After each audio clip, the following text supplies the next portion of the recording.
We are now here to learn from the one, the only Sarah Levinger. So I would love to welcome Sarah to the stage. Round of applause, y'all. Evan, you're crushing this, and without coffee. We were talking about this before. I am shocked and amazed at your ability to do all this without coffee. When I have coffee, it's going to be next level. Oh Oh my gosh. God. Stephanie, Sarah. I can't wait. I'm going to step up. Do your thing. I'll see you at the end. Thank you. I am so excited to chat with you all today. This is like peak. This is the reason why I'm here. This is the reason why I do what I do. Mostly because I love teaching. I love learning. I can't get enough of this particular topic. And I'm excited to share with you guys today because I spent a long time on this particular presentation, mostly because research is it's everything. Research is the entire foundation of everything we do as creative strategists, as people in this industry, whether you're in B2B, e-com, wherever you are.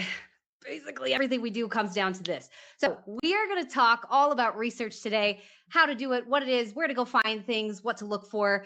But first, I kind of want to start with a little bit of a confession, because I think this is a really good insight of how Sarah's brain works and might be where you are. Early on in my career, especially when it came to research, I was a really, really good researcher. I had everything organized, right? I had all these different folders. I had color-coded Chrome tabs. I had hundreds of ads that were organized all by category. I was obsessed with the organization of this, and I was really, really methodical. And most of the time, when I looked back in all these different folders I had collected, I was very, very lost. And it was interesting because out of all of the stuff that I had put together that I was like, this is going to be it. All this research is going to tell me what to do, where to go, which ads to make. I literally couldn't tell what was going on.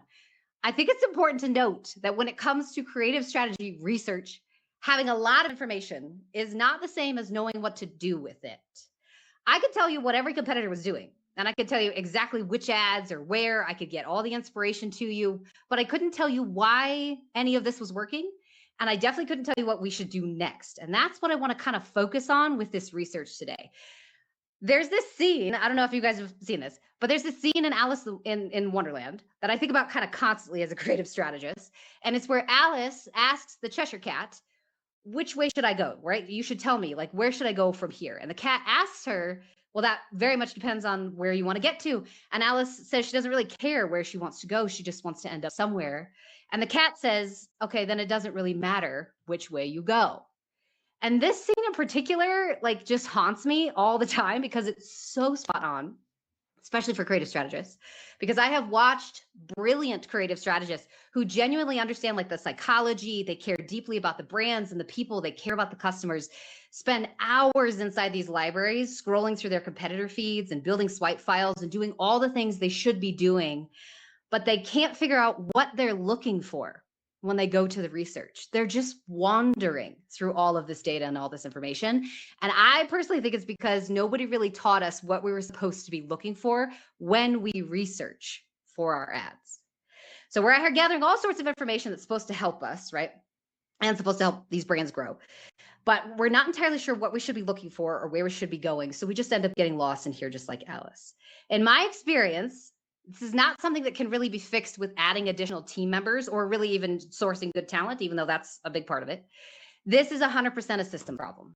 And systems problem really just needs a systems solution, right? So over the next 90 minutes, I'm going to show you guys a research system that I built around 3 different categories, 3 different realities, if you will, that we have to basically just deal with every single day of creative strategists. So once you have all 3 of these realities researched and you have a system behind them, your job is going to get a lot easier, right? You're going to move a lot faster. And in my experience, you're going to start loving the ad process again because it's going to be easier to know what to do, where to go, where to find it. So we are going to get started by breaking down these 3 realities that we're going to learn about today.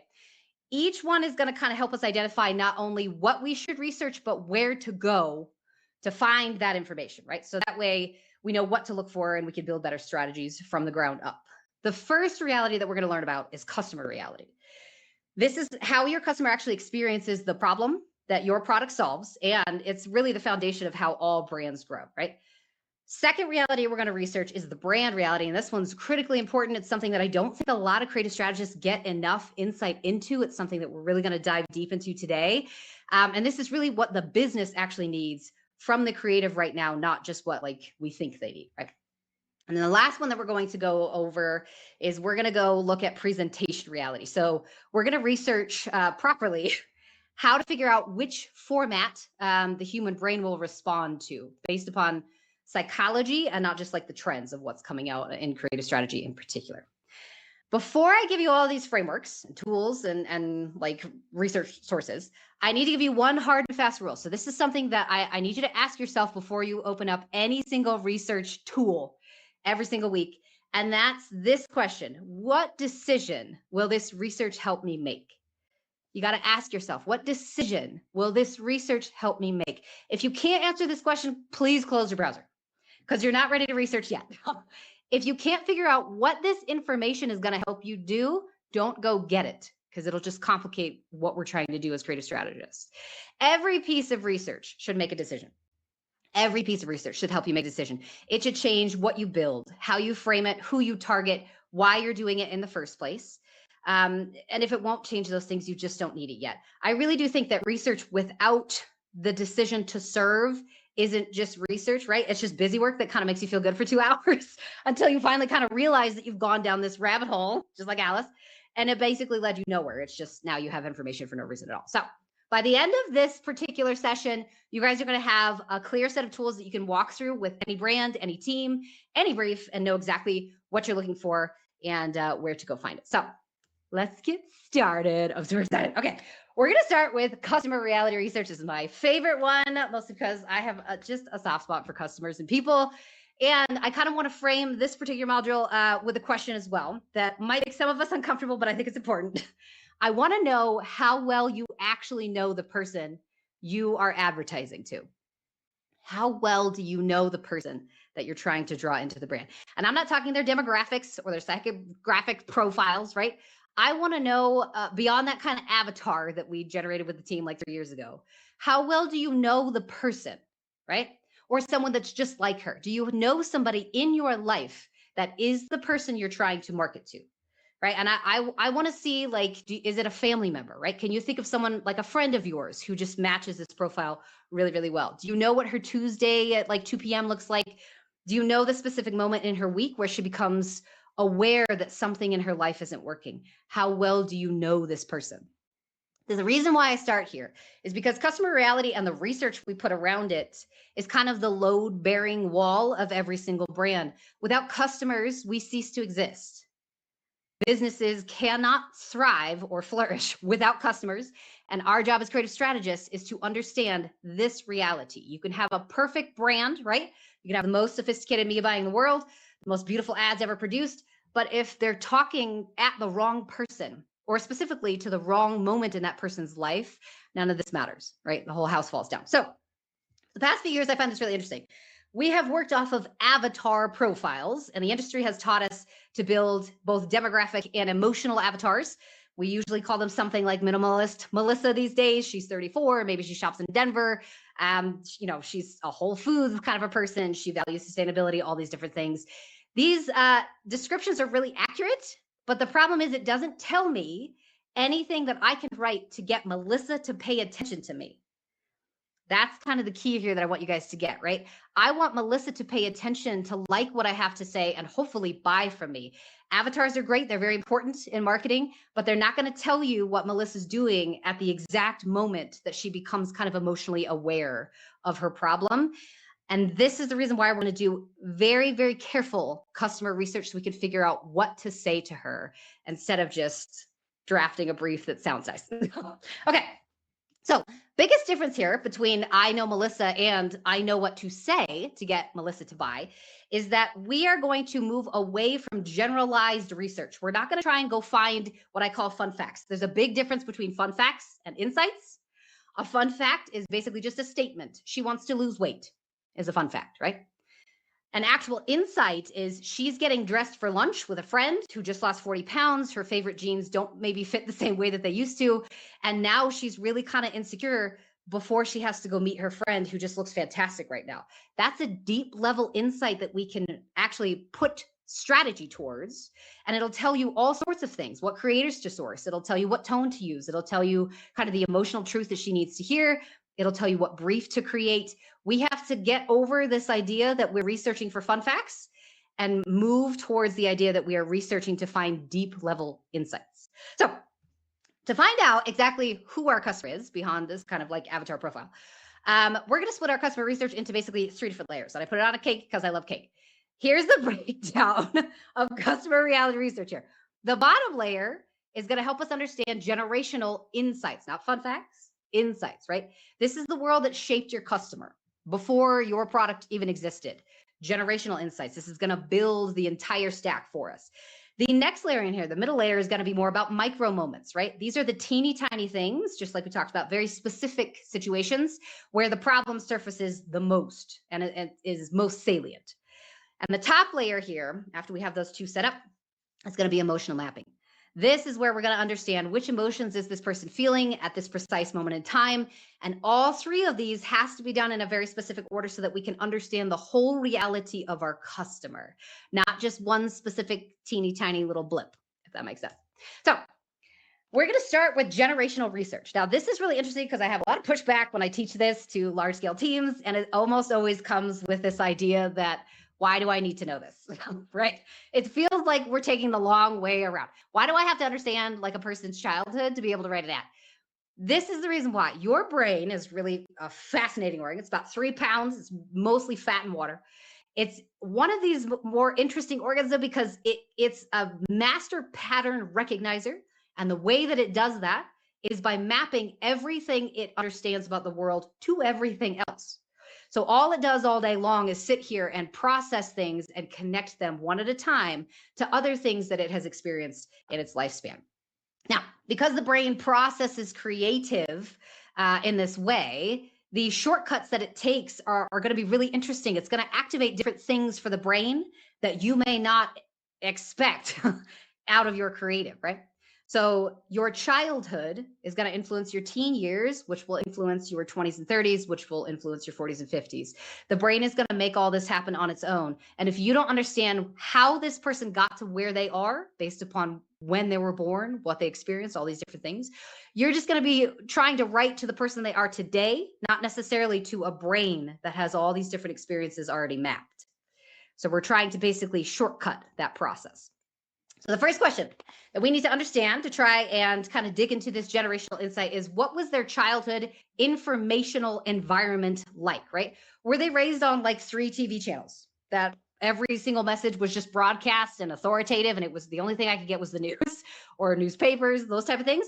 Or did they grow up with like infinite internet and learn very early on that everything is negotiable and everyone has an agenda and I shouldn't trust anything at all, right?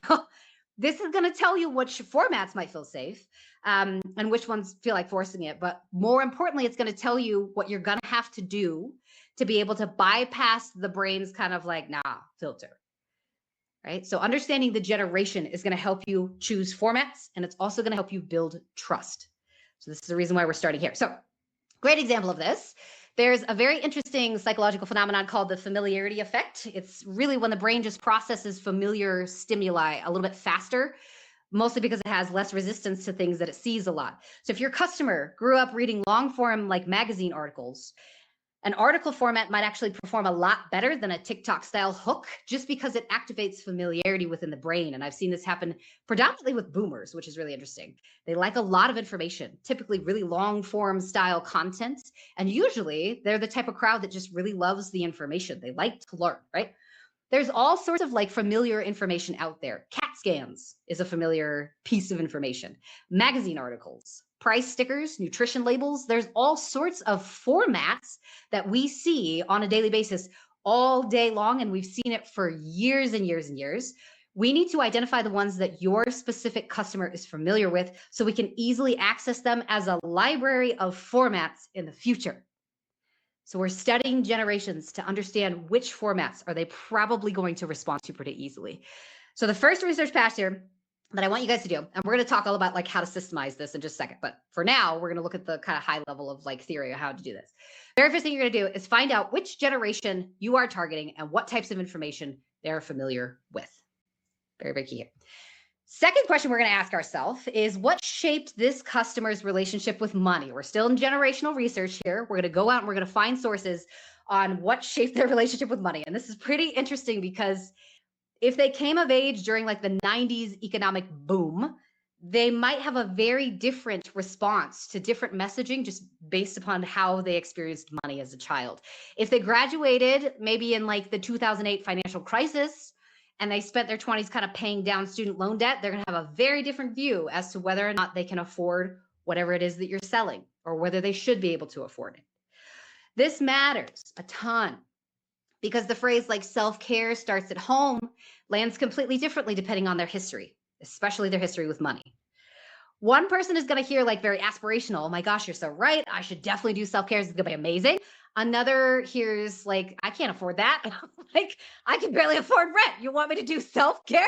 This is bonkers. So your second research pass here to understand generations and how they're going to respond to ads is to find out what they believe about money, especially around your specific category. Very, very key here. Third question, again, still studying generations, still kind of getting an overview of like what these people are and where they came from. This next question is really interesting. What is their actual life like right now? Not aspirational life, not who do they want to be, but what's their actual life like? Are they building a career or are they like pivoting out of one, right? Are they kind of sandwiched between aging parents and teenage kids? Are they newly retired and they're really kind of struggling with the lack of structure? Where are they in life, right? This is where you find kind of creative tension that makes an ad feel relevant today. And this is really, really important here. I don't want it to just be relevant in general. When we are making ads, we need our ads to be relevant on a very specific day, like today on a Wednesday or a Tuesday, right? This is relevant to me.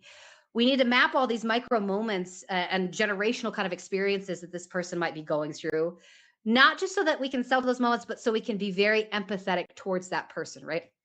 We need to be kind to the people that we're trying to market to. Life is hard. Life is hard out here for everyone. So if we can be very aware of where they are in life, it makes it a lot easier for us as marketers to understand how we need to communicate these messages so that we're not just constantly trying to gain something from them. We're actually trying to slot into their life where we best fit. Critically important. So your third research pass for generational insights is where are they in life right now? Fourth and final question we got to ask here is specifically, how do they evaluate risk and decide who to trust? I love to map out like customers' generational experience around this, mostly because it helps to understand, are they very averse to authority? Like, do they not trust any authority? No governments, no like police systems, like they're just not into authority. If that's the case, we're going to push all of our ads towards more friend and peer focused kind of angles. Or oppositely, if they only trust authority, they trust doctors, they only trust like politicians, they only trust these specific groups of people, maybe we want to shift all of our stuff over towards communicating that style of message. How do they decide who to trust, right?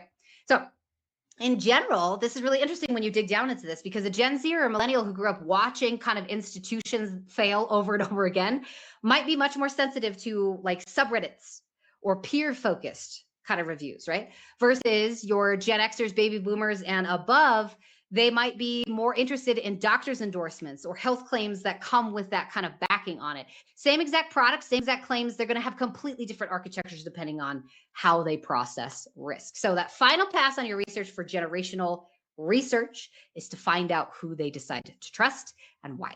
So these are kind of the 4 core generational questions that I like to take stock of before I start drafting ads. You could always add more to this if you guys want to, right? This is kind of just where I start with it.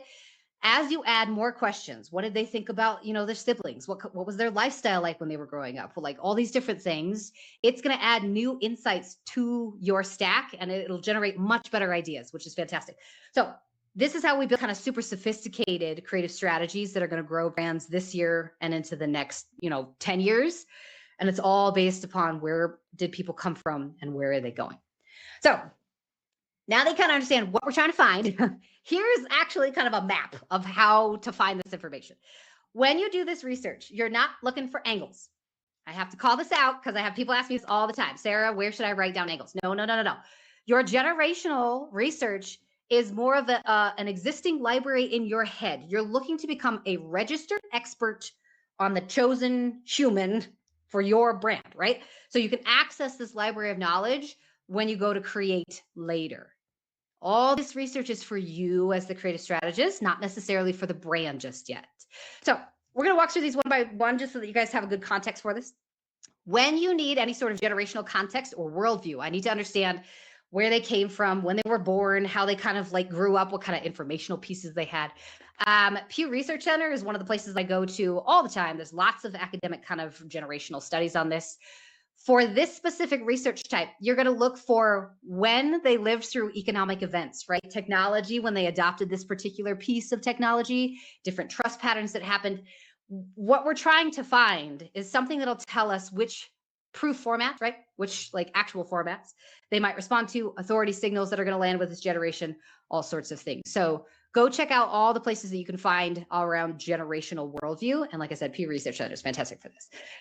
If you need to find how your audience talks about their daily life, where they are right now, Reddit. Oh my gosh, I could just scroll Reddit all day long.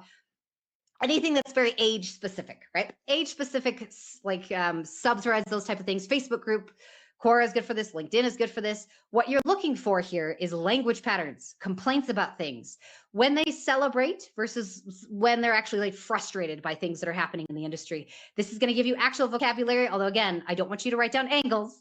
I just want you to check it and start to kind of absorb your customers' language and the way that they communicate in the world. That way, when you go to write something or you go to prompt Claude or whatever it is, you can double check and say, based upon what I'm reading and just what I've absorbed about this person, I don't think that they would love this particular headline. I think they'd probably love this one. So absorb. If you need any sort of information on cultural, economic forces that are shaping decisions, Bureau of Labor Statistics is fantastic. There's a lot of information over there. Census data is really interesting to kind of browse if you like dry data. News archives, all kinds of different places that you could go to get this.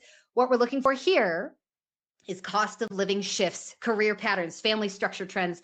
What you're really looking for, especially if you go by category and industry, you can find some really interesting data on how the price of your product and your category has risen or fallen over the last 10 years.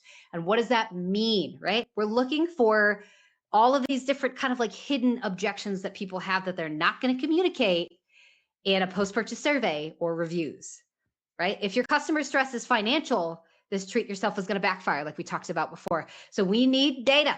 We need data on what happened over here. Did the price of this jump from $2 to $70 million in the last 5-6 years? And what does that mean for us?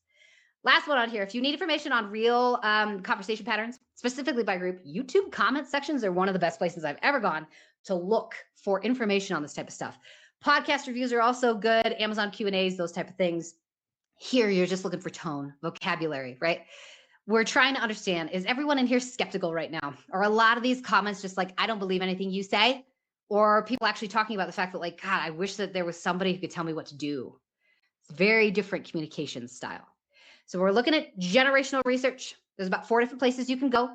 Take this with you. I'm going to have more of these coming so you understand like, what am I actually looking for when I go look for this stuff? And just, go through and make your research so that you can understand where people are coming from generationally. Okay.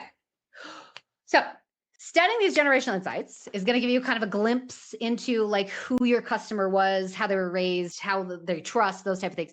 But there's a little bit of a slight problem because as we understand someone's generational worldview, it's not going to tell you which moment, right, that your product is going to become kind of relevant to them, which is the reason why these micro moments are critical. So we're going to go through those next. Very important key point here. A good strategist will go find pain points, angles. A great strategist is going to find out when those pain points show up and why. Not pain points in the abstract, right? The exact moment in the year, the week, and the day where this like I have a problem gets triggered. Real world situations, not marketing situations. Very, very key. Great example of this. Say, for instance, we have a 57-year-old woman who might be interested in buying our weight loss supplement. Typical marketing research would just pare this down. She wants to lose weight, right? But this is obvious, obviously. It's also something that every single competitor probably already knows. So instead, we want to research the tiny moments that this thought might be coming up for this 57-year-old female customer, which again, we already went over this kind of example, but she's getting dressed for lunch with a friend who just lost all this weight. Her jeans don't fit. She just doesn't know how she compares. She's now getting anxious right before she steps out and goes to this lunch. This is key critical. Very important to get hyper specific, especially with Andromeda. Like, I can't talk about this enough. That friggin' update broke the entire system. And I'm so sorry if you're experiencing this right now. That particular update wants hyper-specific content because it's an interest-based algorithm, not necessarily just an angle or customer-based algorithm. If you go towards hyper-specific situations, you have something to write towards, right? You have somewhere to put the camera. You have some creator to pull. You have a story to tell. These are the moments that we want to research the most, right? So here's where to research these micro moments. This is a lot easier than generational stuff, mostly because like this is pretty easy. We're just looking for very specific situations that we can start to track. If you needed to research real trigger moments and daily frictions, Reddit. Oh my gosh, this is going to come up a ton. Reddit, Facebook groups, niche forums. We want to look for those specific situations where they're describing, I was in this place. Look for that kind of content here because these first person stories are going to become straight ad scripts, right? Very, very easy to do this. I was at the dentist. I was with my son. I was shopping with my niece, whatever it is. If you want to look for emotional language around this particular problem, Amazon reviews, like I said, are freaking fantastic. Trustpilot's also another good place. Anywhere that you can go where people are freely giving their opinions without hopefully being incentivized to do so. You're looking for before and after kind of descriptions. What finally made them buy, what they wish they knew about XYZ, whatever it is. Also, the differences between 5-star, 3-star, and 1-star reviews is really interesting when you look for objection finding. So I love to look on Amazon for these. Just browse and browse. When you need kind of unfiltered customer voice, this is when I'll go to qualitative data. Quiz data, customer service tickets, post-purchase surveys, right?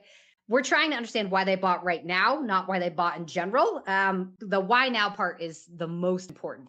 This is going to tell you kind of what tipped them over from that kind of objection thinking over into purchase-based thinking.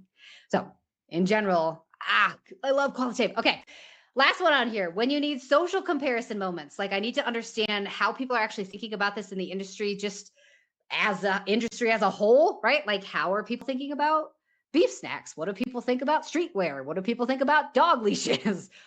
TikTok, Instagram comments, organic. I want to see what people are tagging each other in particular. Stuff that's like, this is so me, right? That type of content is going to tell you what people are already sensitive to.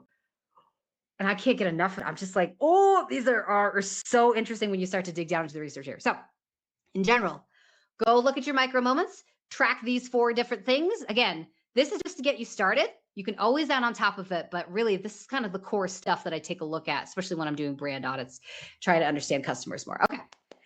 Last one on here is emotional mapping. You have all of your moments collected, right? The final layer on here on our little customer cake is the emotional one. For each micro moment that you found, I want you to ask 3 questions. So every single moment you track or you have mapped, 3 questions that we need to ask.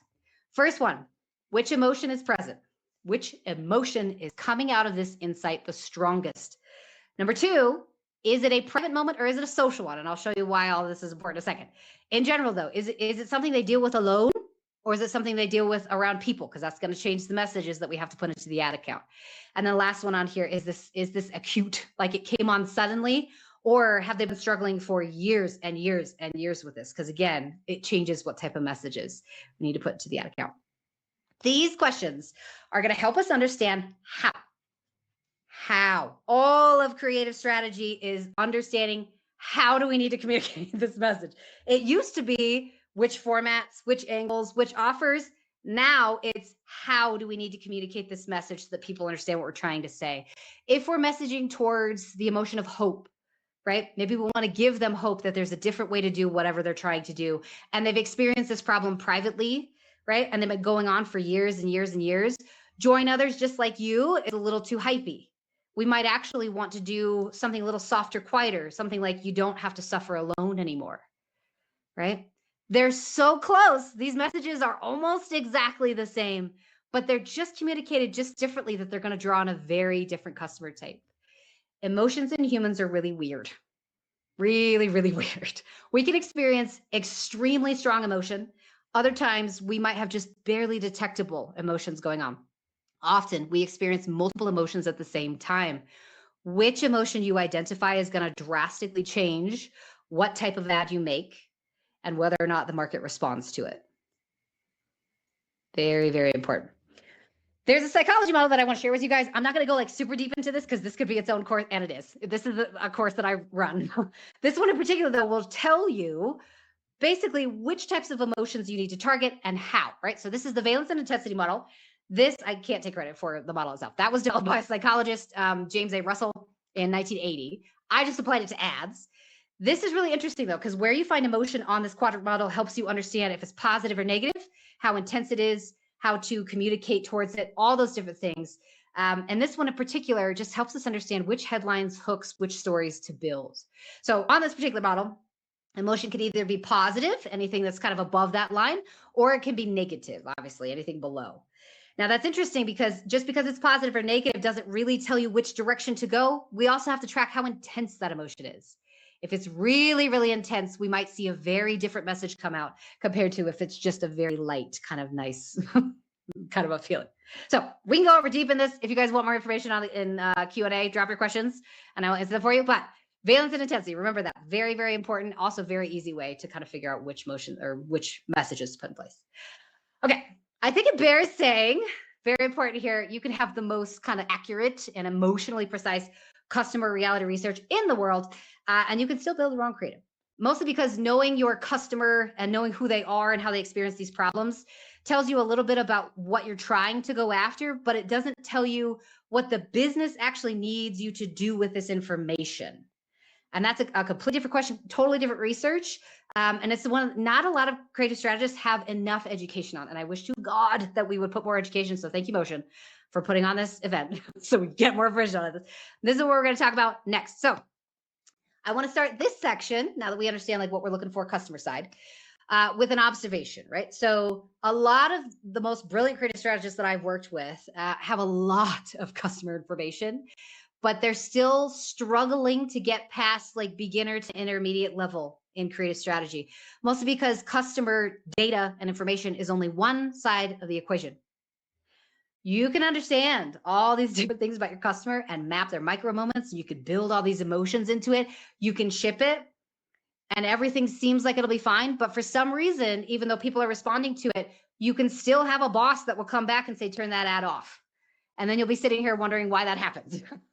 Your boss might have loved the concept, the team might have approved it, everything might have looked great, but the ad itself might have been too expensive, or maybe the hook wasn't selling right, or maybe it wasn't reaching enough top of funnel customers. Maybe it just wasn't as cool as they wanted. It doesn't really matter what the reason is. This is one of the most expensive mistakes, I think, in creative strategy, and that's why we got to talk about it before we start building any ad. We've done our research on customers. Now it's time to do our research on the brand. To start with this, we are going to open with a very simple question here. And this is so interesting because every time I ask somebody, like, have you asked this question? Almost everybody says no. So very simple question. What is this brand actually optimizing for right this second, today, right? And does everyone agree on this? That second part, right? Does everyone agree is where this gets really interesting because most brands, the answer is no, not everyone agrees on this. So think about what it costs to have a media buyer who's kind of optimizing for scale, a founder, maybe this particular person is optimizing for margin, and the creative team is optimizing for kind of brand equity, right? All of this is happening all at the same time. So every ad you ship as a creative strategist is trying to serve all three of these goals. It's not going to satisfy any of them. And the blame is usually going to land on the creative, right? The ads aren't working. But the ads in this case, in this scenario, really just never had a chance. Mostly because these underlying kind of optimization systems, beliefs in the team's mind are causing friction, right? Brand research is going to help you understand what you need to optimize the entire strategy towards, not just your individual ads. So we're going to talk about how to actually research this, what comes into play when you start to go and actually do your research. I have found that brand reality research really only has two parts. Part A, first part here is just health, understanding brand health. Where are we in our ad account, right? What can we actually produce? What can the team actually get for us? Will it cost? How long will it take? who's going to produce it, those type of things. We're trying to understand cost and really just a little bit of optimization, right? When it comes to actually creating the ad itself. When you start to look at cost from an ad standpoint, it's not just about media spend. There's a lot of cost that goes into this, and we're going to talk about this in a second. But the second research that we're going to do for brand reality research is alignment. We got to understand, what the heck are we trying to do? What are we prioritizing for this month? What do we need to cut costs? Are we trying to grow? Are we trying to get top of funnel? What are we aiming for? What are we not aiming for? How will we know when we hit it? We need to define these two kind of stacks from the brand before we start to generate our strategies every single month, and really weekly if you can get into the habit of doing it, mostly because this will help us grow as a brand. So we're going to start by studying this first part, which is the brand health, right? Where we sit in the ad account, our capability as a team, and the costs that we kind of need to keep in mind as we start to generate our ads. Most strategists are going to think a whole lot about media spend when they think about cost. This is typically the only thing I get sourced. When I ask people, how much do your ads cost? They say it costs X amount in Meta. I'm like, no, that's one of the costs. From a creative strategy standpoint, the cost to produce an ad includes quite a lot of things like media spend, development time, right? Team labor costs, team attention, bandwidth, operational load. Like, there's so many different things that come into play when one ad gets generated. And we really have to be very specific about which ideas get shipped and which ones get tabled. So let's walk through an example of why this is so important. This happens all the time. Like, I see this scenario way too much. So say, for instance, you build a plan that needs like 50 ads a month to work, right? But your team can only produce 20. So you launch this strategy anyways. The actual strategy itself is sitting at 60% below target. Some clear winners are sort of popping up, right? And you feel good about your progress. So you push for 50 more ads next month. The team only gets 30 done. Now, this doesn't seem like it's an issue, but here's what's actually happening. Over the next month, the plan is going to run at a fraction of what it actually needs to succeed. And the data that's actually coming back is going to get really, really muddy because there's not really enough creative to test properly. And people are going to conclude that, like, strategy failed, right? Meanwhile, your ad account is just going to get filled up with whatever was already running. Iterations of winners is typically what I see. Stuff that attracts kind of the wrong customers, or maybe it's too expensive anyways. And then you go back and you're like, I don't know what happened. I had this whole strategy in place and it just didn't work. The strategy did not fail. It just actually wasn't tried. Nobody ever came and asked, can we actually build this? Can we actually produce this many ads before we commit to it? We just kind of went for it, right? Same scenario applies to kind of other topics and places in the business as well, like operational load. This is like one of the key places, especially if you're in a brand that's small or possibly just a new brand.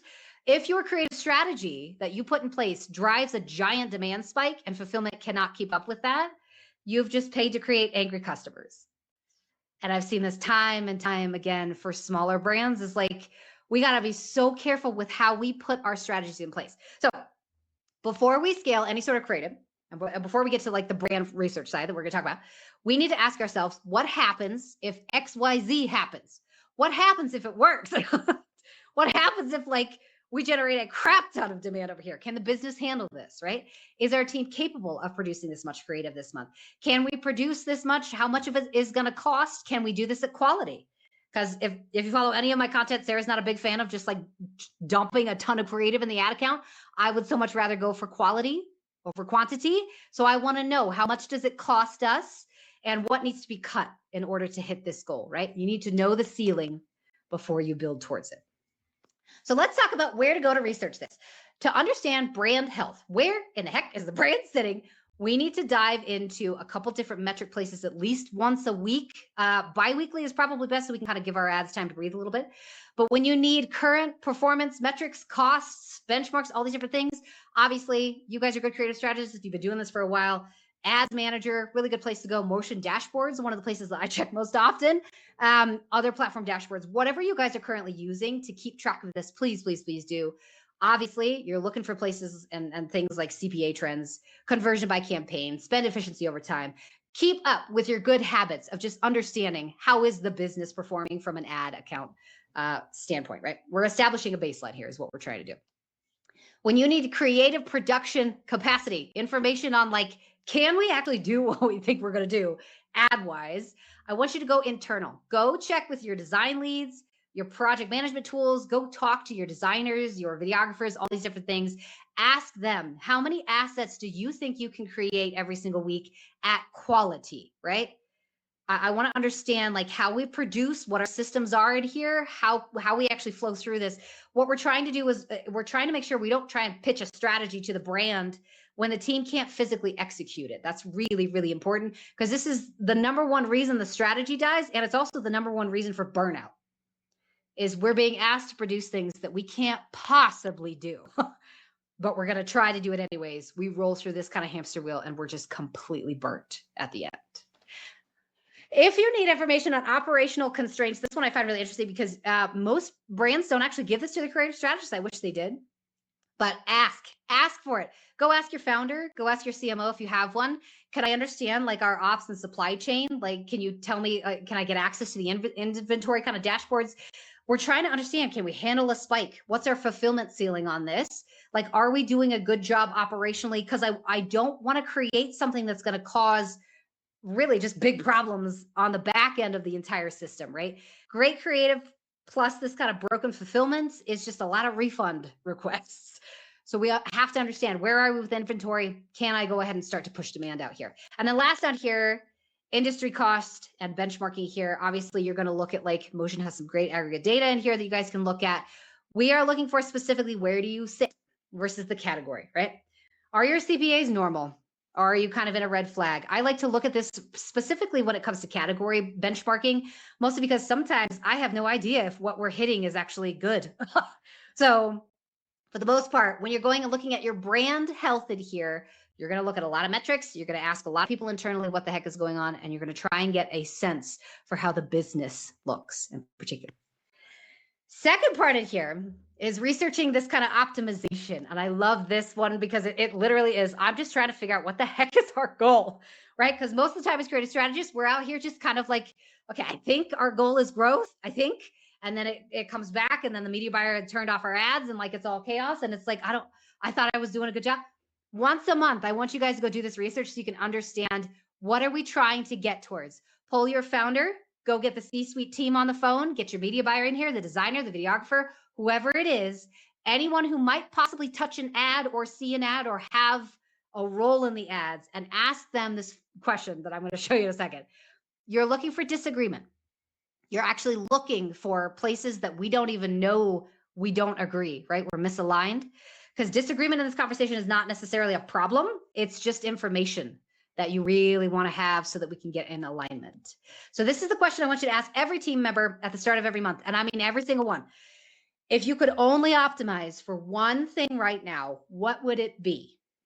What would that be? Don't summarize kind of what they tell you. Just write it down, and then kind of have a look at how everybody kind of maps against each other. What you'll almost always find is that one person is thinking over here, another person is thinking over there, and creative is trying to kind of thread the needle in between the two, while also trying to prop up the entire brand and like keep track of our competitor, all this type of thing, right? This is not really anyone's fault. It's just working with humans. This is just a natural effect of working with a lot of different personality types, different departments who are optimizing for different things. This is what happens when alignment is assumed, though, instead of established. So your job as creative strategist is, unfortunately, to make sure that we bring all this information together so you can get clarification on what we're trying to do. So to account for this, you can either track it in a spreadsheet. I actually just had Claude build one for me. So I just went to Claude and said, Claude, can you build me an internal optimization tracker so that we can tell from week to week if we are aligned on what we're trying to go towards? Overall, you don't need to do it in Claude if you don't want to. You could also just do it in a spreadsheet. All I'm trying to do is keep track of it. This is meeting notes is all it is, right?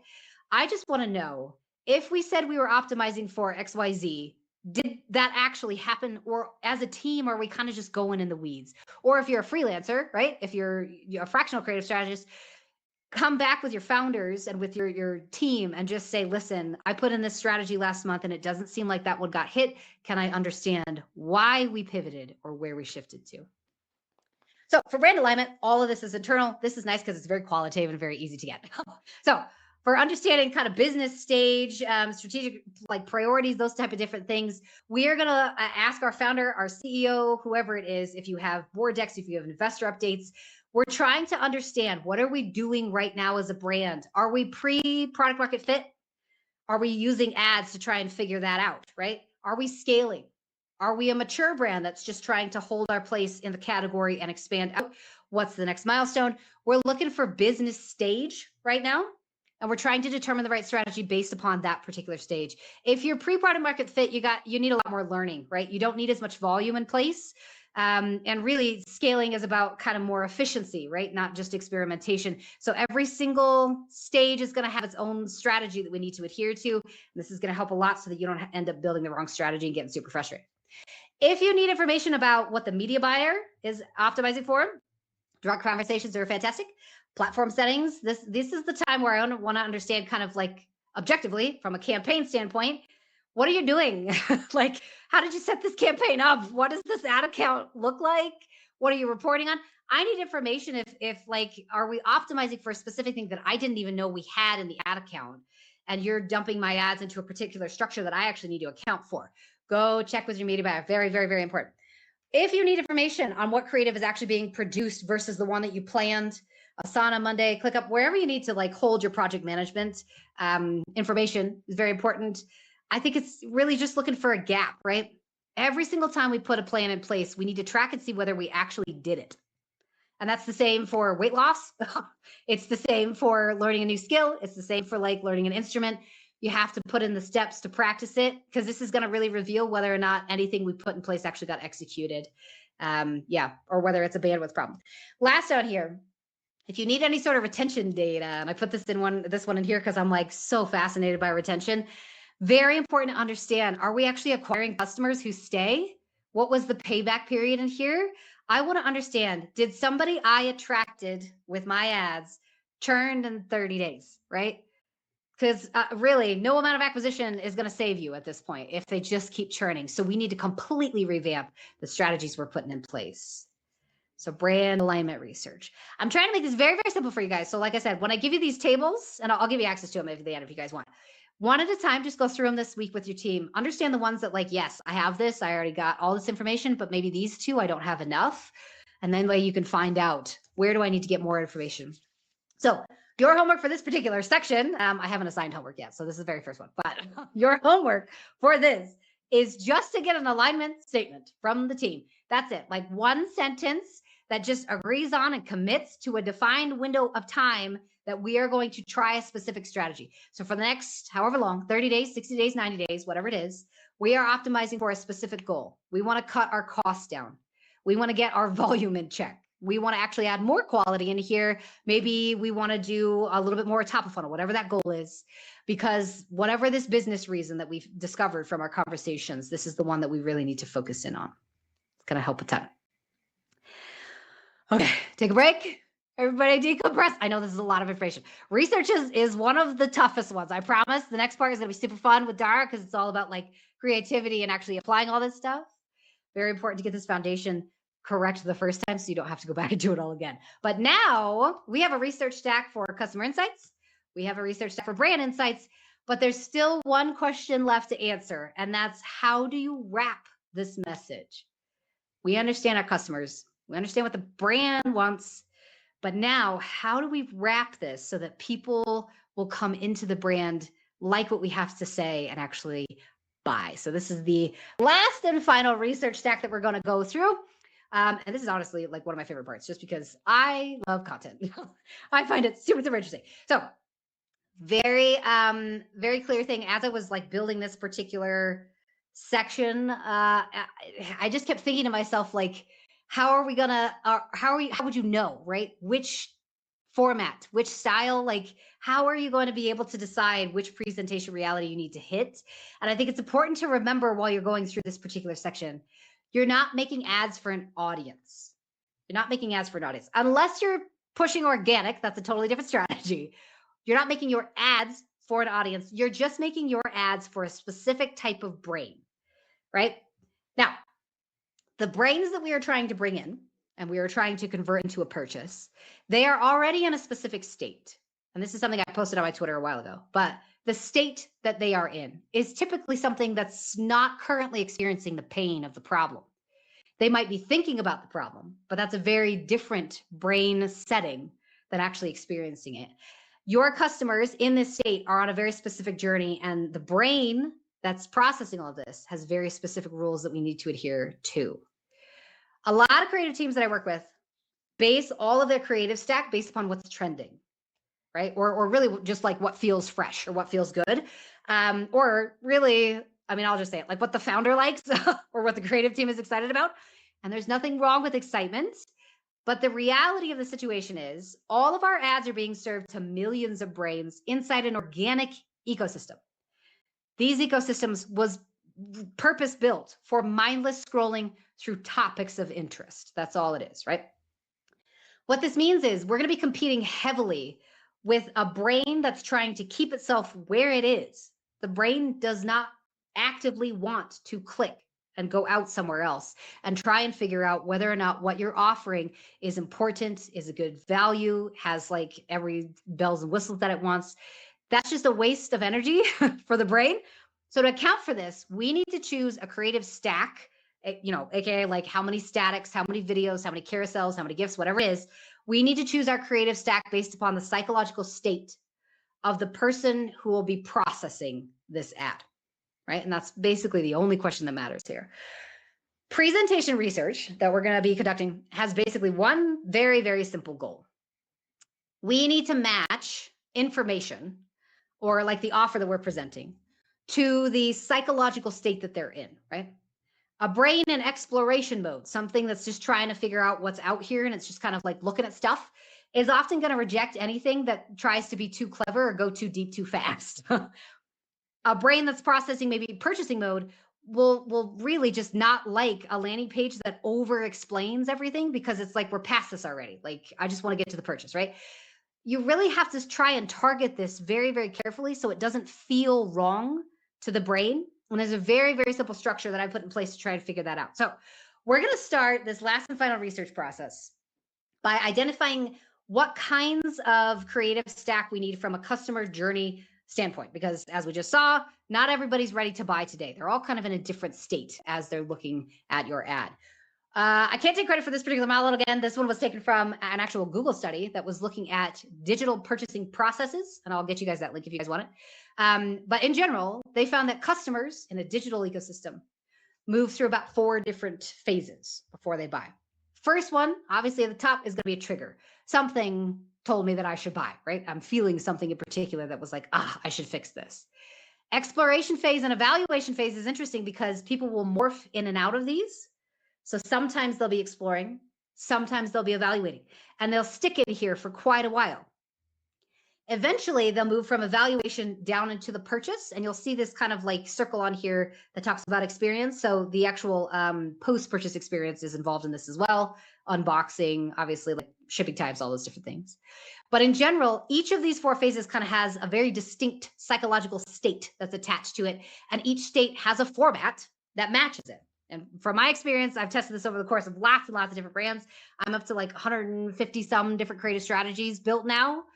Each of these phases is pretty definitive, and most brands I think are running creative towards basically just 2, which I find really interesting. So the creative framework for this particular stack is called the TEEP creative framework. It's literally just trigger, exploration, evaluation, and purchase.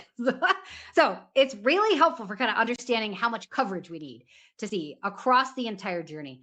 Depending on how many ads we have in each category, we can very quickly see where we're over indexing. And this is why I love the TEEP framework, because it helps me understand what types of ads do I need to create this week, right? And which format in particular do I need to choose? Overall, TEEP is going to allow us to optimize for that kind of top of funnel, middle funnel, bottom of funnel within the ad account. But I would like to call out that technically speaking, in my experience, most brands should be doing top of funnel with organic. And that's something I'm going to just die on that hill. You should be doing top of funnel with organic if you can. I know that no creative strategist in here has control over that, but I would suggest you do it there because it's a lot cheaper and it also directly affects your ads, which we can talk more in Q&A if you guys have questions about that. Okay, let's go through some examples. of how this kind of helps us drive better creative selection. So say you're optimizing for this kind of like top of funnel success, right? In this particular example, if your CMO comes to you or if your boss comes to you and is just like, hey, we really got to get top of funnel eyeballs in here, you got to do something to help us. I want you to weight towards trigger formats. And if you can, talk to your media buyer, consider making those ads link click or traffic conversion optimized, right? Not conversion optimized, but link click or traffic optimized. Save your conversion optimizations for everything else, right? A top of funnel goal really needs like a wide net, right? So we're talking like short form video, lots of pattern interrupt, novelty focused kind of ads. You need to get in front of as many pre-aware customers as possible when you're trying to go after trigger that particular phase. And you need to let those moments kind of do the work. You can weight the rest of your funnel towards even distribution for exploration, evaluation, and purchase, right? So you can have a good stack of ads that will cover that. But if you're trying to go after top funnel, we got to do a way better job about just making good content. So that would be the strategy there. Another example, if you're optimizing for increasing overall sales, like we just need to see growth this month, like please go get us some customers. We got to weight towards evaluative and purchase phase formats more than anything else. The math on this is really interesting. If you're going after growth optimization, it's very different than a top of funnel kind of a growth strategy. And the creative and the account structure really should kind of reflect that. You need a lot more depth. We need to put in more proof, more specificity, a lot more trust into these particular ads. It's not really a place for short hooks, although I have seen them sometimes perform. But for the most part, if we're trying to go after conversions, I need more ads that are going to help people evaluate and purchase. And that's about it. If you're optimizing for cost reduction, which I know a lot of brands are right now across the ad account, we need to choose formats that your team can produce at extremely high quality. And I'm not talking about like make me a movie, right? You can still do these like UGC style.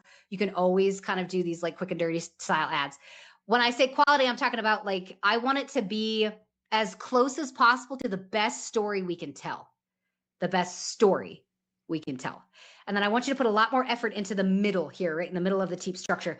Quality is a cost reducer. If you tell a real good story, I'll buy anything you have. If you make me laugh, I will buy anything you have. If you send Sarah a cat meme, I will buy anything you have. I need it to be quality content that's just really, really relatable, because this is going to help draw in customers who align their identity with your brand, which is typically a lot cheaper of a sale. So a good strategy, I think, comes from understanding what your structures are like and how you're actually splitting up your formats depending on which TEEP level they are in. So let's take a look at formats, because I love this part. Typically, TEEP formats will fit into one of these four categories. And we'll take a look at some examples in a second. But I want you to use this as a way to build your library. You go build a library, go to Motion, because obvious reasons. Go build a library of all these ads and categorize them into each of these phases so that you never, ever like get lost in the sauce, right? So the first one here, trigger. Obviously, this is pre-awareness phase. The formats here are going to be those micro moments, things that we pulled from our very first research stack. I want it to be really relatable. Just this is so me. Like I was talking to the team today about the fact that like Sarah didn't sleep well last night. So I just downed 2 cups of coffee and then I woke up this morning and I was like, we're going to do this. We're going to get hyped. So relatable to a very specific type of person, right? They don't know they're in market yet. Top of funnel customers have no idea that that there's even a solution to what they're feeling. Your job is just to name the moment here, right? So keep a library of ads that you can pull from that just make people feel seen, not sold to. Exploration ads, these are lovely because they're in kind of a low commitment state, but they love high novelty. So if you're the type of creative strategist that loves like ASMR, sticky things that gloop off of stuff, is that a word? Gloop? In general, if you like to create all kinds of like weird ads, short form video is fantastic here. I want lots of visual hooks, different memes. I want car chases. I want dogs barking. This is where they're not really ready to kind of invest attention yet. But you just need to earn the right to say more to them, right? So the content here shouldn't feel very heavy. It just needs to feel like, God, this connects to me so incredibly well. We're just continuing to get deeper and deeper with this customer. Evaluation ads are fantastic because this is where we start to bring the actual brand in. I usually tell people exploration is where we tell them about the industry. Evaluation is where they tell them about us. So this is where we can put in our very, very strong marketing skills, testimonials, before and afters, educational content, case studies, those type of things. We are looking to help them compare options between us and somebody else. They need evidence that you are who you say you are, and they do not need to worry about trusting you. So this is where all of those marketing skills, direct response in particular, are going to come into play. And then obviously purchase ads. These are great because they're super easy to make. They're making a commitment now. They're just ready. They just need to kind of have that friction. Friction meaning like, I'm just kind of waiting for a good deal kind of to happen, right? Long form is great here if you guys want to just dig real deep. I've seen founder ads work really, really well as purchase format ads. In general, though, purchase ads are typically the ones that are just like, hey, it's time to buy. Here's a 50% off offer. Here's a free gift. Here's whatever it is. We just want to get you into the ecosystem. Let's take a look at some examples. I love Ridge. They run a ton of really high quality ads. And I specifically targeted their rings just because it's not a part of their like original stack of products. So I love to kind of study some of the other products that they're trying to kind of push up into the ecosystem as like from scratch. So trigger ad, your customer's emotional state here, like I said, is very pre-awareness. They don't know they're in the market. They haven't really typed anything into a search bar yet. They're just kind of living moment to moment. Your job in this phase is not to sell, like we talked about. All you're trying to do is just bring up a moment. So this one is really interesting. This 3 out of 4 men misplaced their wedding band in their lifetime. I didn't know this. I was like, holy cow, is that like a thing? Like, do they take them off? Are they just like too loose? I don't know what's happening here. But in general, this is just interesting data. So somebody who might have a husband who just lost his ring might stop on this and be like, oh, I knew it. Like, yep, he's one of those guys. I'm going to have to look at this later because, oh my gosh. Listen though, because most of the time customers will say just that. They'll stop on this trigger ad and go, I need to look at this later, and then skip out. Totally normal. We're going to catch them in the next phase. Phase 2 is exploration. So your customer is now very aware that they have a problem. They can name it, right? They want this problem gone. They're very curious and open to kind of options, but they may not be ready to watch like a 4-minute video of everything you have to say. They just need to be kind of intrigued here. So your job for exploration ads is kind of to earn the right to say more. And in this particular phase, we're going to produce ads from some of the generational insights we had. We need to use formats that are going to connect to a specific age range of customer, especially if they grew up with a specific like style of trust, right? So if I need a doctor, let me get a dermatologist. Maybe they need somebody involved in the system so that we can show them that this is going to be worth it. So that's one I would categorize as an exploration ad and not an evaluation ad, because we are not calling into play anybody else, right? We're just kind of still talking about the industry in general. He finally wears his ring after 7 years of marriage. He said, I do years ago, but now his ring finally does too. Clearly, this person's in market because they've been married and he's been dealing with losing rings for a long time. Phase 3, evaluation style ads. Now your customer's kind of comparing options. They've moved from, is this possible, to more like, is this the right one for me? So they're skeptical, but they're looking for evidence. So if you have any data on the reasons to choose you, please, please, please put it out here. These table style ads I have ran for the last like 6 years straight, and I've never seen them not work. It's really interesting when you bring in some of this like brand research as well, right? So if we're optimizing our ads for a specific goal, for example, this one obviously wants to bring in customers who want a big value instead of just a cheap price. This is going to align really well with what the brand is trying to do, because we're communicating, look at all the value that you get from our rings. Phase 4, purchase ads. Very simple. Your customer's ready to buy. They have the credit cards in hand, so you might as well just let them have it, right? This is something that I have learned very painfully in my career, is if you don't just give people the option to buy, they'll be sitting there with their credit card in hand and then they just wait for it. And then you just keep talking and trying to educate them. And then they just kind of like walk away because they're like, okay, I was trying to buy and you didn't let me buy. So I'm going to skip out. Please just let them buy. Put some purchase ads in here. You've answered all the questions already. It's not going to turn them away if you offer something to them. During this phase, I really do think this is kind of where we bring all of it in: customer research, brand research, and our presentation research in here. Staying consistent with your message is going to help a lot during this phase. So this is the TEAP framework. Solves all kinds of problems for like, which ads do we need to actually make? And you get to be creative in here, right? Trigger ads don't have to be a specific style. You can get all kinds of interesting. You can do parody style, where one person is talking to themselves in different like aspects. You could do text overlays. You could do product focus, whatever you want to do.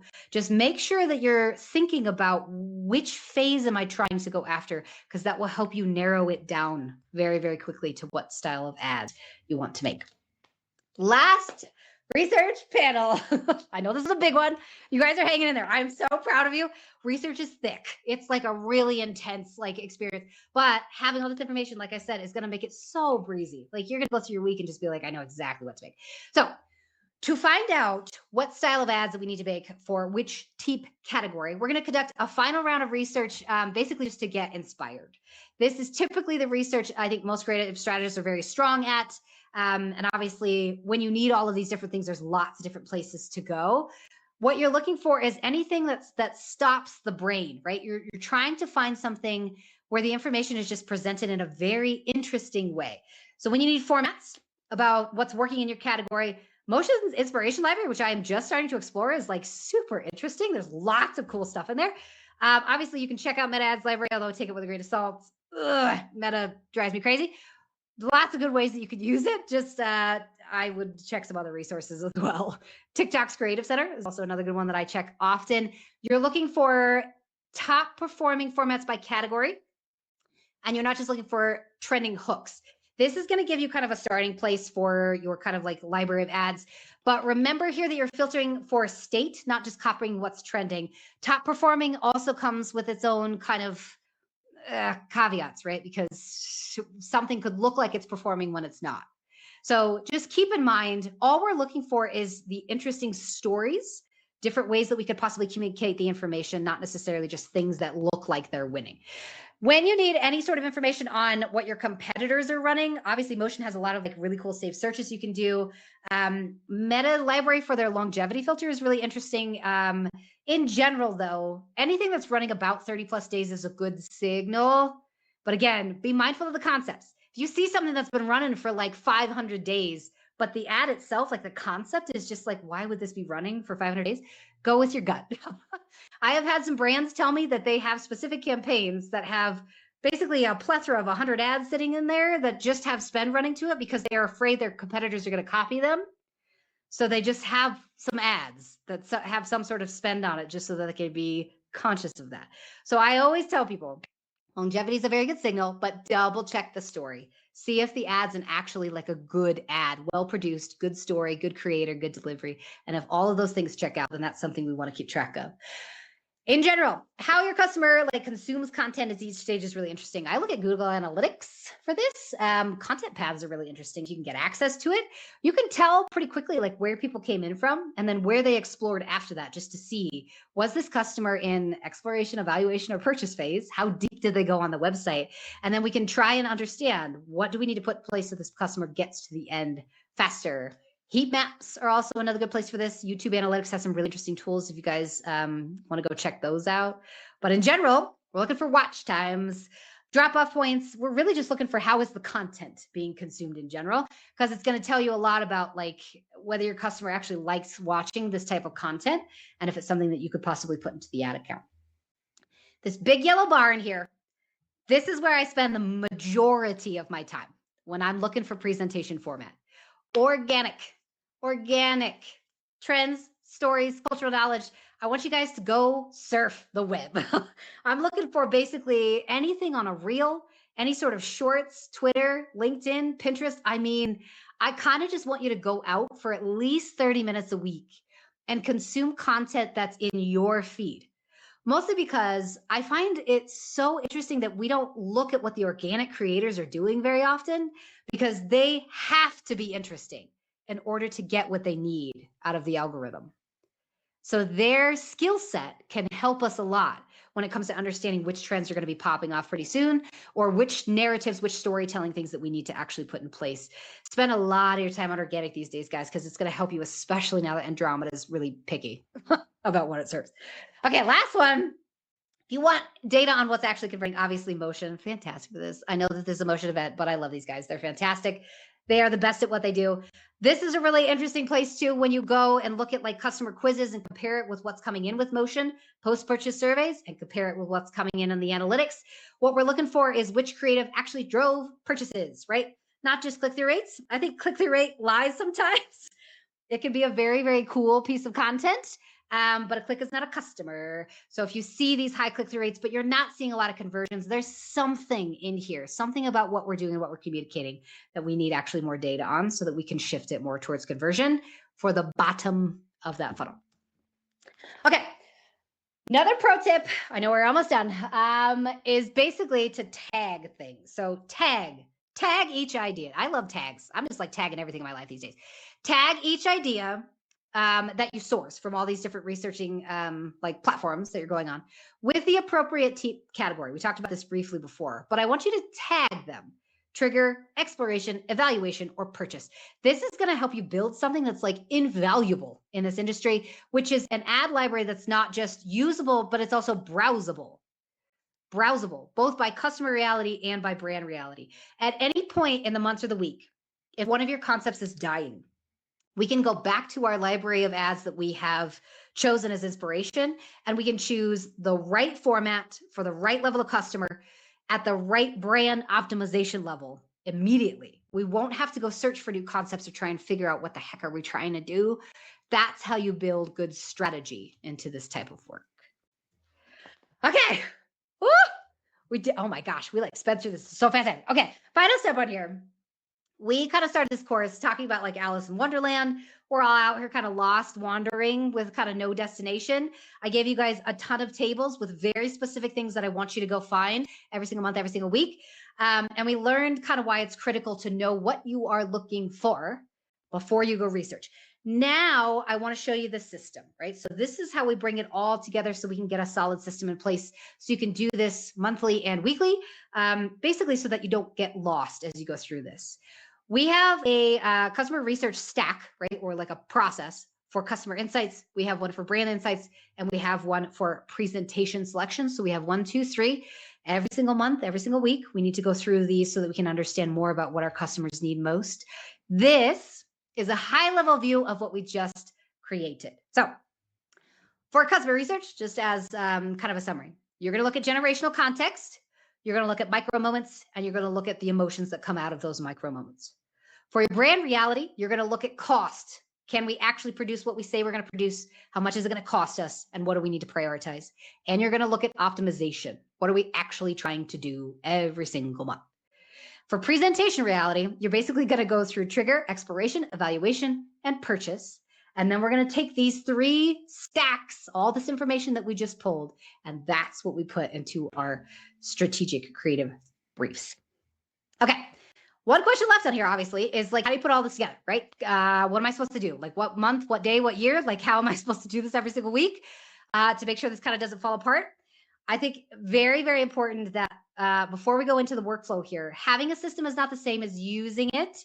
The real kind of work that comes out of the research that I do is doing it consistently. If you don't take this system and like plug it in to what you're currently using and doing every single week and practice using it, then this entire presentation has just been kind of like a nice 90 minutes off of work and nothing will change, right? You're just going to go back to feeling confused. You got to make all 3 layers talk to each other as much as possible every single month without skipping steps. That's what we're going after. So first thing I want you to do, build yourself a spreadsheet. If those of you are in Claude, build it in Claude. If you like it on a piece of paper, if you want to do sticky notes, whatever you need to do. We're going to go research our customer. The cadence for this, I like to do big research dumps on customers the first Monday of every single month. I wanted to see generational stuff, micro moments, and emotions. The goal here is for updated customer profiles by avatar. So once a month, if I have 4 avatars, I want every single one to have this research done. And some of you are going to ask, like, well, I mean, I can only do so much research on the generational side, right? Well, you can always add more to it outside of the stack that I gave you. Like we talked about in the very beginning, adding to the stack is going to make your viewpoint much wider, which will help you get much clearer on your concepts. So first month of every single month, go do some customer research. Get an updated customer profile by avatar. That's the goal for that one. Step 2 is going to be researching this brand. I typically do this the first Monday of the quarter and the first of the month, right? So, and the reason I do this on 2 different kind of cadences is every quarter is going to be different. I'm trying to understand, okay, oh my God, it's the start of Q4. What the heck are we going to do for Black Friday? Like, this is going to be intense. I have to do that, obviously, before I can start doing my weekly strategies as well. So on the first Monday of the quarter, you're going to sit down with the brand and say, what are we doing? What are we trying to go after?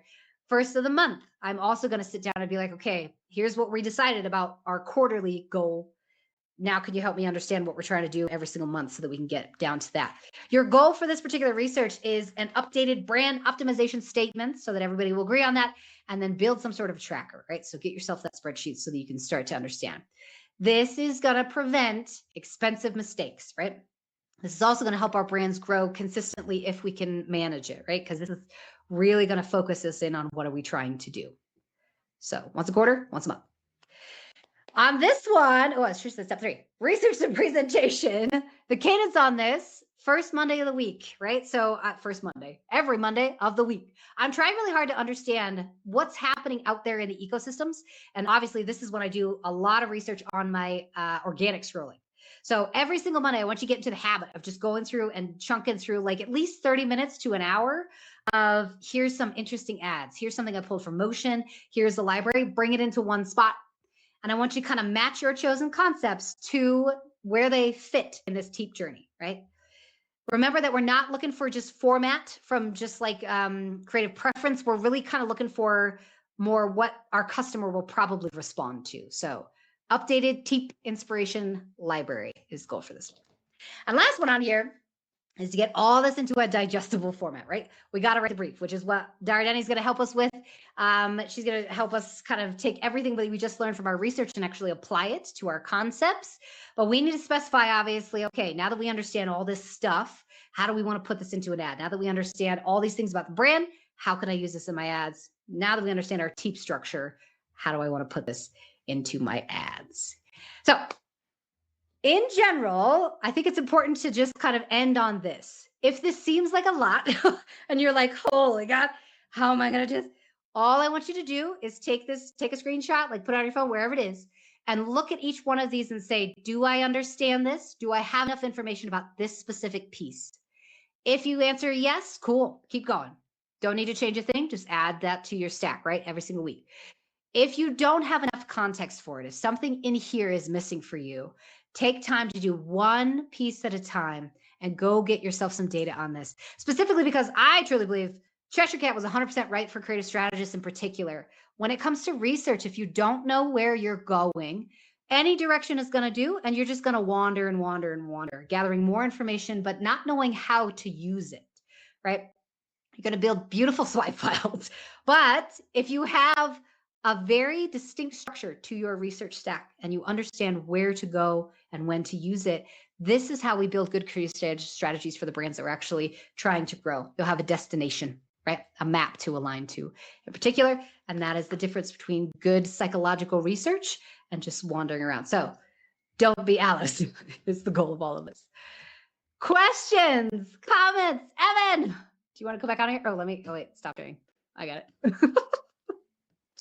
Sarah, It was fun. you absolutely crushed it. I don't know if you saw any of the chat in Slack. Well, Oh, no, I you have a chance didn't. to like. So you're gonna go in and you're gonna see about 50,000 messages that you're behind on. I will try to do my best. Shit, that was incredible. Everybody. Oh, thank you. Research is tough. Like full transparency, I redid this deck like 6 times because I was like, oh my God, what do I need to teach? But then, I mean, really comes down to basically 3 things, guys. And there's buckets, there's systems. Doing it over and over and over and getting good practice with it, honestly, is like half the game. And I love that level of craft. Like, it's just like, it needed to be good. People needed to walk away with really great insights. Sarah, I'll kick us off while everyone's just starting to dive in a little bit more. You talked about organic, and organic is such a big part of this. There's a lot of people, we have creators here, we have people who work for brands and they're single person teams. The main thing that I'm curious about is should people be thinking about building out individual creator pages, or is it building out that brand page when you're talking about testing top of funnel? What do you think? Whoa. Organic is such an interesting beast because, and I have weird view on this because my entire business is organic. Like I don't run ads for my own business, mostly because I enjoy organic craft and like part of my testing structure is trying to understand how to win at the organic game.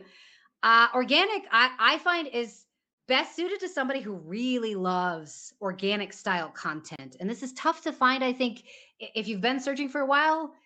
Most people want to put it on the founder. They're like, well, it should be founder content. The founder should just go out and create whatever at the organic side.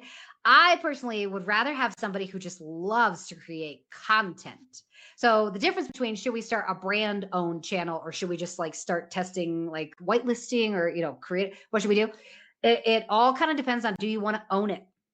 Do you want to own that role? And if you do, 100% start your own channel because I mean, personal brands, like all these, we've seen this for years and years that like people who post a lot of content generate a whole lot of trust and relatability. And they do really well with the audiences that they grow. So do you want to own it? Yes. Okay, go do it. Amazing. Got to start with if you're fired up about it. Like, do you have the conviction? Take it from there. Are you good at it? Bring it to life. That's so good. Okay. So Crystal asks, can we have a more in-depth tutorial on cloud prompts workflows to make things like this more efficient? Yes. I know. That's why I was like, I'm so sorry. This first week is going to overwhelm people. Yes. Absolutely. Basically, what I'm wondering for a question like that is just like, I think people need to be able to connect with you. How can they tap in? How can they be up to speed with what you have going on? Yes. Okay. I do run a community. So if anybody loves creative strategy and really wants to just like come learn from Sarah, because it seems like a lot. And that's the reason why like creative strategy is one of the like fastest growing industry roles, I would say, but it's also one of the hardest because your skill set has to be kind of wide and very deep at the same time. Practice one section at a time. But yeah, we have lots of resources for you. So. How do you conduct research like this in a small business? The scope of this seems way larger than what my team can handle. What would you say to this one, Sarah? Okay, so this comes down to like what should we go for first, second, third, like prioritization wise. I personally would prioritize probably customer research and then presentation research because obviously the brand itself, if you have a small team, they should hopefully be very well acquainted with what the brand's trying to do. When it comes to customer research, I would probably, this is going to break my heart, skip the generational stuff. I love the generationals. I'm like so interested. It's so fascinating. Skip the generational stuff and go more for those micro moments and the emotions. Prioritize those and prioritize your formats, your actual presentation. Outside of that, I mean, you can always add more if you want to. But yeah, those are about the three things I'd probably focus on. Prioritization is so important. I love it. I know. Sarah, I'm seeing a bunch of questions. Well, first of all, like people are flooding it with non-questions that are like, Sarah's energy is so good. Oh my gosh. Thank you. 2 cups of coffee. But one of the things that's popping up quite frequently is they want to understand how you're learning. So Kate Douglas, any recs for books, articles that I could supplement this presentation with? And then there's another question about like, what podcasts are you listening to? So just resources to help fuel your mind. This is such a tough one because creative strategy, like from an educational standpoint, is at such a baby stage. I'm so surprised it took us so long to get over to education over here. Outside, honestly, again, shameless plug. Outside of what Motion produces, just because you guys have like unlimited resources for learning. Some of the places that I like to go, I have a podcast that I do with Nate Lagos. I learn a lot from Nate, honestly, because he applies it in a couple different ways that I just don't think about. So shameless plug for my podcast. Creative strategy though, Dara Denny, a lot of the people that are already on all of this particular like training, they all have fantastic content in their own right. And they all have like a very different lens. So Dara's content, I really focus a lot on her stuff. Barry Hott does a ton of really, really technical stuff. It's interesting. Podcast wise, I'm gonna have to lean on you. Do you know of any creative strategy podcasts? I don't know any. Specifically? Yeah, it's so interesting. Like there are episodes. There are episodes that I think pop out across like Barry, Andrew Ferris, so on and so forth. Yes. Yeah. For real. We should just turn these into podcasts that people can listen to. Jeez. Couple places you got. Somebody's gonna own that market for sure. But yeah, a couple places. 100%. Okay, so let's tap in here. Leonardo has a question about audiences. So how can we test audiences? I might have an overall idea of a persona, but how do we discover all personas we could target? This one I have such a hard time with because psychologically speaking, anybody could technically be your customer if they're in the right state of mind. Now that obviously comes with some caveats.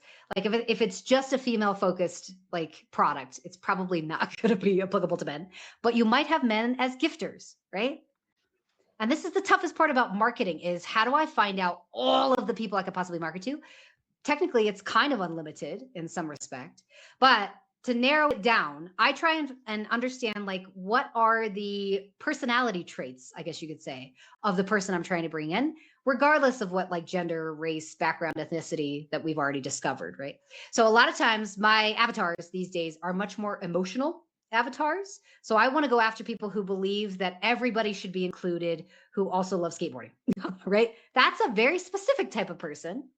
But some ads that might go to that combination might open up an entire market that I just had no idea we had access to.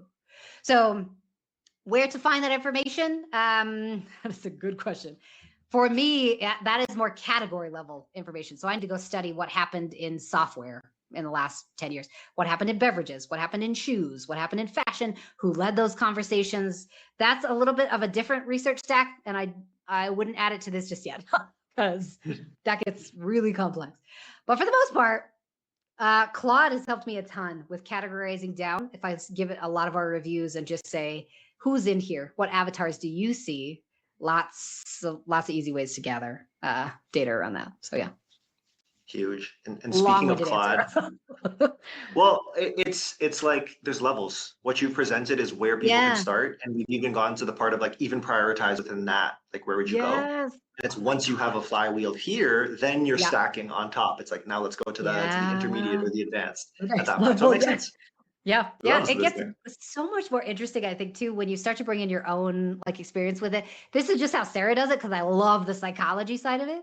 But I know a lot of brands who are still with like, we just want to go after female 35 to 45 who owns a cat.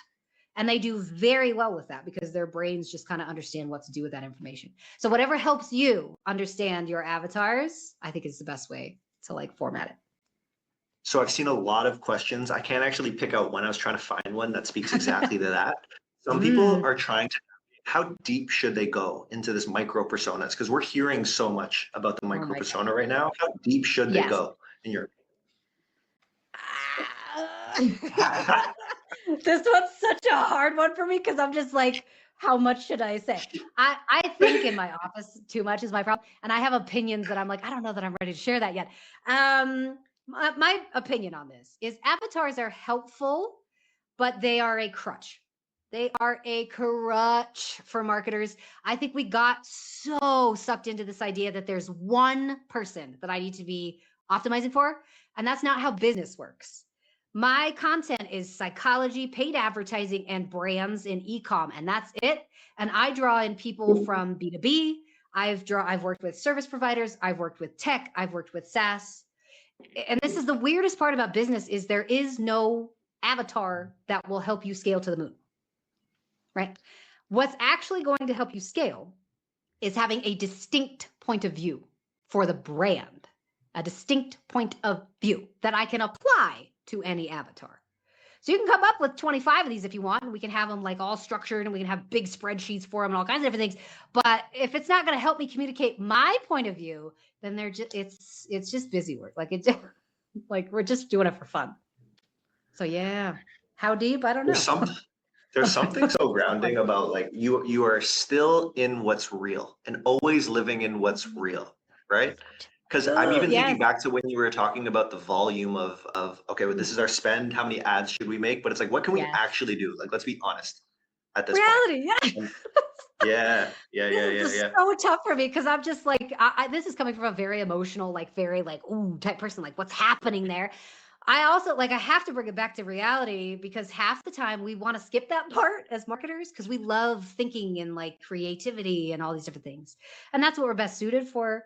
But most of the time I find it to be debilitating and honestly restricts growth when we do not look at it from like, we want to be creative, but can we fit that in the box that we're still in? Got to do both. And Sarah, there is a question that I can't quite find anymore, but it was related to the spend and the creative quantity there. How are you typically thinking about that relationship of based on spend? How many creative should you be making? Oh my gosh. Everybody always wants like a distinct number. You need 20 or you Uh-huh. need 700 or whatever it is. In my view, it comes down to how many can we make at quality. That's why I keep using that. Like, I know that's not a term. I'm going to make it a term. We're coining it. At quality. Just like at scale is a thing. I'm like, at quality is also a metric that Sarah looks at, because some of the ads I've seen in these ad accounts are like, oh my God, that's a horrible ad. I'm so sorry. It's just not interesting to watch at all. So how many ads can we make? That comes down to, let's try for a specific number. Let's try to make 25 ads this week, and all of them have to meet a QA standard of XYZ. Did we hit it? Yes, cool. Let's try for 30. Let's try for 35. Like let's do 5 extra a week. If we try for 25 and we hit 7, I'm like, okay, 7 is the benchmark now. Until we can upgrade our skills, or specifically our systems, seems to be the biggest problem when it comes to quality. If you can upgrade your system, you can hit as many as you want. Like, there is no number that you need to hit. It all comes down to how well can you produce. Poetry snaps, everybody. I think this is so interesting because at Motion, we do a ton of our own ads and like our own creative strategy. And it is that, like, if we looked at an equation that said take X amount of budget, it would have said we needed 500 ads. And it's like, hold on a second. Like, can we actually do that? Yes. Like, what's real? What's real and start there. Yes. I see too many brands who are just like, you need volume, and volume to everybody seems to mean 500. And I'm like, why did we get that? Like, who said it was 500? I never said it was that. Like, who said that? Volume to me literally just means, can we produce consistently? That's what volume should mean. Volume is consistent. Can you do 25 consistently every week and have them meet quality standards? Great. Do it. Can you meet 2? I'm happy with that. If you could produce 2 movie level amazing, like freaking Marvel movies every single week, you could crush in the ad account. The number doesn't matter. The number doesn't matter. Poetry snaps all around. Sarah, we probably got time for a couple more questions. I'm going to pull one up, but I'm also going to extend it based on what I'm seeing here. Right. So Tahira, I hope I pronounced that correctly. Let me know in the chat if that's incorrect. But what if you don't have a physical product, like events and community? And I've also seen this. So there's like the service offering, there's like B2B service offering. So people have asked about software, and there's also like government and nonprofit folks. So with these different industries, how should people be thinking about what you've gone through? Non-physical products, if you're in B2B, there's a different strategy that we need to use for communicating our ads, obviously, because you're more in like lead gen. The research, though, in my experience, is almost the same, specifically because in business, you're working with humans. And especially if you're targeting somebody who's like 45 to 55, they're a Gen Xer, possibly this person really likes nostalgic kind of products. They don't like a lot of hype. They still want a lot of information. They also want to be given a whole lot of like autonomy, right? If I understand that about the generation, then the ads that I produce are going to be so much more focused on, you're a smart, capable XYZ, right? CAO or whoever we're targeting. You don't need us to tell you what you need, but we're going to give the information and you can make the decision. Come call us if you need more information on the industry. We're an expert, whatever you need to say, right? So does this apply to B2B? Yes. And how is this a little bit different for like service-based or B2B industries? The research is similar or almost the same. The only difference is output is different. It's so interesting because we're reading it, and this is human psychology and human behavior. At the end of the day, no matter what you're offering, it's to a human, right? Humans, So it's like that consistency. 100%. That consistency. That's the nice part about psychology. It applies everywhere.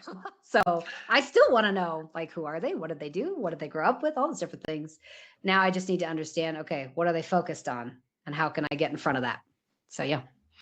Sarah and I tried this live dial-in show, everybody, for a little while, and it was so freaking cool. Like, there's so many people who called us. I couldn't figure out the tech. I'm like so dumb. Like, it just wasn't working. You did great. The tech is hard these days. It has one job. My gosh. But we got into all of this with the human psychology and like lights up, I think, both of our brains. Sarah's like a lot more advanced with it, but it's just so fun to talk about. Ultimately. It's so interesting. Humans are bonkers and I love them. They're so interesting to listen to. 100%. It's fascinating. Sarah, we got one final question up here. The questions are going crazy around AI. Everybody, I'm going to talk more about AI after Sarah jumps too, but let's pull this one up from Juan. So Juan asks, are you now Ooh. using AI to to quickly gather these insights to cut time spent on researching? What's your approach? Oh, yes, but not in the way I used to. So I used to go to Claude or Gemini or any of these and have it conduct large scale research for me. My problem with that is it only gives me a snapshot based upon what I love, because that's how LLMs work, right? How you prompt will bring back something entirely different. So it would bring back a lot of psychology and a lot of emotions that it found from all these different research things, but it would skip all of the other things that I asked it to do because it's like, Sarah loves psychology. So it was like, here, more psychology. And I was like, great. Oh, crap. Like you missed all of this. So nowadays, I am using AI agents to go scrape for real conversations. So I'll have my agents go out and actually take a look at TikTok, like Twitter, Instagram, all these different platforms, and specifically look for keywords so that I can understand overall, bring in this information for me and help me analyze what are the conversations that are happening now compared to something that happened 18 months ago or 5 years ago or 10 years ago. Then I will take that data and put it into whatever and just be like, what do you see in here? I try not to have the AIs just go assume because then they just bring back a lot of psychology. So yeah, I'm using it different than I used to these days. Condensing the information down though, I still use a lot of AI for that. So yeah. Yep. Such a good thought partner, but now you're being strategic. I love it. I'm trying. It's so hard sometimes. I'm like, okay, think what's the best way to do this? Yeah, takes time, practice. Sarah, you went from like downing a couple quick coffees to being like, holy crap, do I have it? To coming to the stage, to absolutely slaying it. Do you have any final words to leave with the 5,000 people who've been hanging out for the past like hour and a half, hour 45? No pressure. I'm so glad I didn't know that number coming into this. I'd be like, oh my God. If you're a creative strategist in this industry, whether you're just starting or you're an intermediate or you're like expert level, just trying to upgrade your skill set, I think one of the best things that you could possibly do is just try something, practice, and try your hardest to not absorb too much of this, like AI's taking my job and everything's going awful. Mostly because, again, this is just a new tool for us to use to like do cool things. And our jobs are rapidly becoming one of the most important roles in the industry. And we need more of us in here. So, thank you. Thank you for just being interested and just being like curious. Stay that way because you'll go far. Yeah. Everybody, you have to show love in the chat. Large round of applause, poetry snaps, all of that good stuff. But Sarah, you are the best. Thank you for so much. Thank you so much for coming up here and absolutely crushing it. So fun. Thank you, Evan. I love this stuff. Appreciate it. I'm going to talk to you soon, Sarah. I'll see you. Bye.